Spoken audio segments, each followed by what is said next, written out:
एसीबीने बाळासाहेबांच्या खुर्चीची आणि फोटोची किंमत ठरवली असं राजन साळवींनी म्हटलं। एसीबीने बाळासाहेबांच्या खुर्चीची किंमत ठरवणं हे दुर्दैवी आहे। राजन साळवी यांनी एसीबीच्या कारवाईनंतर संतप्त प्रतिक्रिया दिली आहे। तर बाळासाहेबांच्या खुर्चीची किंमत लावणारे सरकारी कर्मचारी असं संजय शिरसाट यांनी म्हटलं। आमच्यासाठी बाळासाहेबांची चप्पल सुद्धा लाख मोलाची असं शिरसाटांनी म्हटलं आहे।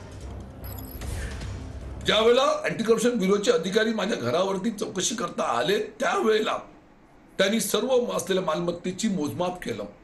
दुर्दैवाची हीच गोष्ट आहे की माझ्या मनाला लागणारी तीच गोष्ट आहे त्या ठिकाणी त्या असलेल्या सिंहासनाची आणि त्या असलेल्या त्यांच्या प्रतिमेची किंमत केली, ज्याचं मूल्य होऊ शकत नाही। जे अनमोल गोष्ट आहे माझ्या आयुष्यातली, तुमच्या सर्वांच्या आयुष्यातली, ती सिंहासनाची किंमत ह्या अँटी करप्शन ब्युरोच्या अधिकाऱ्यांनी 10,000 रुपये फक्त केली। राजन साळवीच्या घरी जी काही रेड झाली त्यात बाळासाहेबांची जी खुर्ची त्यांना भेटली त्याची जे त्यांनी किंमत लावली, हे सरकारी कर्मचारी आहेत, यांना कुणाची काही घेणं देणं नसतं।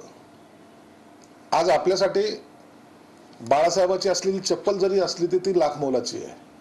हे सरकारी कामकाजावाले काही जरी किंमत काढत असेल तर बाळासाहेबाच्या खुर्चीची किंमत ही कितीतरी पंतप्रधान काय राष्ट्रपती काय सर्वांच्या खुर्चीपेक्षाही मोठी मानणारी पैकी आम्ही आहोत।